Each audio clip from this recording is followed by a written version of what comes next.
সদর উপজেলা পরিষদের চেয়ারম্যান পদপ্রার্থী মোহাম্মদ আইয়ুব আলী ব্যাপারীর দোয়াত কলম মার্কার সমর্থনে নির্বাচনী প্রচারণা এবং বিশাল উঠোন বৈঠক অনুষ্ঠিত হয়েছে। 16 মে বৃহস্পতিবার সন্ধ্যায় চাঁদপুর পৌরসভার 6 নং ওয়ার্ডস্থ বকুলতলা এলাকায় রেলওয়ে একাডেমি স্কুল মাঠে এই উঠোন বৈঠকের আয়োজন করা হয়। এতে আইয়ুব আলী ব্যাপারী এবং দোয়াত কলম প্রতীককে সমর্থন জানিয়ে শত শত নারী পুরুষ অংশগ্রহণ করেন।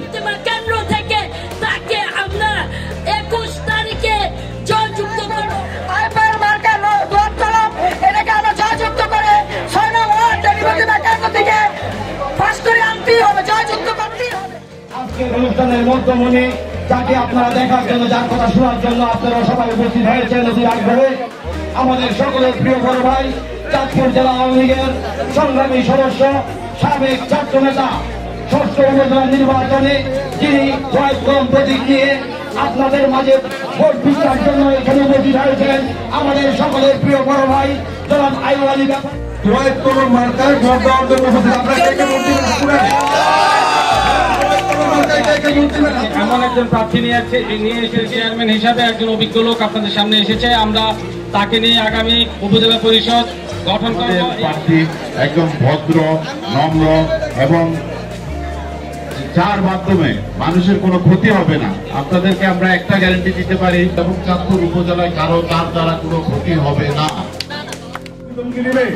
কারো কথা ভয় পাবেন না। আমরা ছাত্র রাজনীতি করেছি একসাথে, আইয়ুব আলী সহ তাদের কাজ মিলে আমরা বলতে চাই আমরা রাষ্ট্রীয় লড়াই সংগ্রাম করেছি, আমরা ভয় পাই না। সবশেষ রাত 8টায় শহরের চৌধুরীঘাট এলাকায় ব্যাপারী বাড়ি বেঁধে পল্লীতে বিশাল উঠোন বৈঠকের আয়োজন করা হয়। এই উঠোন বৈঠকের আয়োজনে বেদে সম্প্রদায়ের শত শত নারী পুরুষ স্বতঃস্ফূর্তভাবে অংশগ্রহণ করে তারা আইয়ুব আলী ব্যাপারীর দোয়াত কলম প্রতীককে নির্বাচিত করার প্রতিশ্রুতি ব্যক্ত করেন। আমরা সবাই দোয়াত কলম করবো ইনশাআল্লাহ, আশা করি আমরা সোনামোড় থেকে ইনশাআল্লাহ পাস করে নেব। আমাদের ভোটে 2019 সালের 29 মার্চ নির্বাচনে আমাকে আপনারা উপজেলার ভাইস চেয়ারম্যান বানিয়েছেন। আমি উপজেলার ভাইস চেয়ারম্যান হওয়ার পরে আমি আমার কাজগুলি করছি। সেই কাজ করতে গিয়ে আসলে আমাদের পৌরসভায় আমাদের যারা গেছে আমার দ্বারা যতটুকু সম্ভব আমি উপকার করার চেষ্টা করছি, যদিও উপজেলায় ক্ষমতাটা খুবই কম পৌরসভায় যাওয়া, তারপরে আমার ভাবে আমি যতটুকু সম্ভব আমি চেষ্টা করছি করার জন্য। তবে আমি উপজেলার ভাইস চেয়ারম্যান হিসাবে 5 বছরে আমি আসলে উপজেলার কাজগুলা কি সেটা শেখার চেষ্টা করছি, ইনশাআল্লাহ আমি শিখছি এবং অভিজ্ঞতা নিয়েছি। এখন আমি যারা আমার সাথে আছেন, আমরা তো 5 জন প্রার্থী, এর ভিতরে যাচাই বাছাই করার দরকার আছে কে কেমন।